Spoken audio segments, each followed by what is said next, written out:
आज पवन सिंह के फिल्म का हो चुका है 18 दिन और फिल्म जो है लगातार 18 दिन से चल रही है।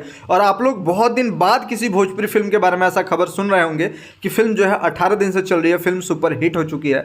और 18 दिन से इस साल यानी इस साल की सबसे बड़ी और सबसे हिट फिल्म बन चुकी है सूर्यवंशम, और 18 दिन से लगातार चल रही है। और आज आप लोग को बताएंगे कि 18 दिन में फिल्म ने कितनी कमाई करी है, क्योंकि फिल्म जब रिलीज़ हुई तो काफ़ी ज़बरदस्त हिट हुई। और फिल्म जो है पहला सप्ताह जो काफ़ी सुपर हिट गया, दूसरा सप्ताह काफ़ी सुपर हिट गया, उसका तीसरा सप्ताह फिल्म आते आते जो है वो सुपर हिट का टैग लग गया और अभी तीसरा सप्ताह चल रहा है। और तीसरा सप्ताह पूरा होने में आप लोग के पास मात्र 3 दिन है, यानी ये जो फिल्म है मात्र 3 दिन में जो है तीसरा सप्ताह पूरा हो जाएगा और सक्सेसफुल पूरा हो जाएगा। उसके बाद फिल्म जो है वो चौथा सप्ताह जो है वो शुरू हो जाएगा और चौथे सप्ताह में पता चलेगा कि फिल्म ने कितना ज़्यादा कमाई करी है। क्योंकि आप लोग सोच सकते हैं फिल्म जिस प्रकार से चल रही है, और ये जो थिएटर आप लोग देख रहे हैं ये तीसरे सप्ताह में फिल्म को थिएटर मिला है और तीसरे सप्ताह में लगभग 51 यानी 51 सिनेमाघर फिल्म को मिला है। और वहीं जब चौथा सप्ताह स्टार्ट होगा तो पता चलेगा फिल्म की जो सिनेमाघर की संख्या है वो बढ़ी है कि घटी है। क्योंकि फिल्म की जो 17 दिन में कमाई हुई थी लगभग 7.5 करोड़ रुपए तक हो गई थी, 7 करोड़ 50 लाख जो है वो 17 दिन में फिल्म ने कमाई कर ली थी।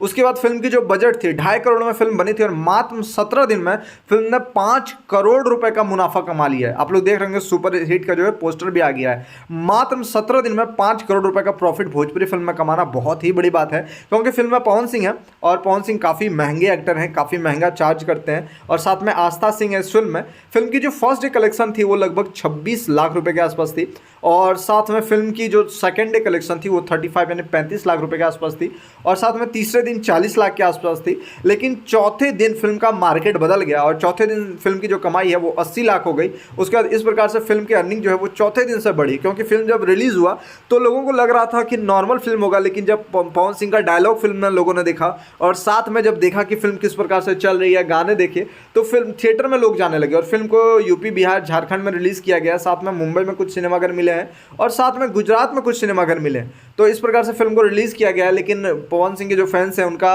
डिमांड है कि फिल्म को दिल्ली में भी रिलीज़ किया जाना चाहिए था और साथ में पंजाब में भी रिलीज़ किया जाना चाहिए था, लेकिन अभी ऐसा नहीं हुआ है। आगे फिल्म को रिलीज़ किया जा सकता है। लेकिन अब चलिए बताते हैं आप लोग को कि 18 दिन में फिल्म ने कितनी कमाई करी है। तो लगभग 17 दिन में फिल्म की जो कमाई थी वो लगभग जो है वो 7 करोड़ 50 लाख के आसपास थी। और वहीं बताया जा रहा है कि फिल्म की जो कमाई है 18वें दिन फिल्म की जो कमाई है वो लगभग बताया जा रहा है कि 18वें दिन 26 लाख फिल्म ने कमाई करी है, 26 लाख के आसपास। यानी अगर फिल्म की ओवरऑल यानी टोटल कलेक्शन की बात की जाए तो लगभग 7 करोड़ 76 लाख के आसपास फिल्म की कमाई हो चुकी है। यानी 18वें दिन फिल्म ने 26 लाख की कमाई करी है। फर्स्ट डे भी 26 लाख की कमाई करी थी और 18वें दिन भी फिल्म ने 26 लाख की कमाई करी है। यानी भी डेली जो फिल्म की अर्निंग हो रही है वो 20 से 22 लाख, 25 लाख, 15 लाख के आसपास, मिनिमम जो है वो 15 लाख के आसपास जा रही है, मैक्सिमम जो है वो 26 लाख के आसपास चल जा रही है। लेकिन फिल्म की जो कमाई रही है 18वें दिन वो काफ़ी अच्छी कमाई रही है। अब फिल्म जो है 19वें दिन कितनी कमाई करेगी और साथ में चौथा सप्ताह जब स्टार्ट होगा तो फिल्म कहाँ तक पहुँचेगी ये भी आप लोग को बताएंगे। तो चलिए आज के वीडियो में बस इतना ही, फिर मिलता है दूसरी वीडियो को लेकर के।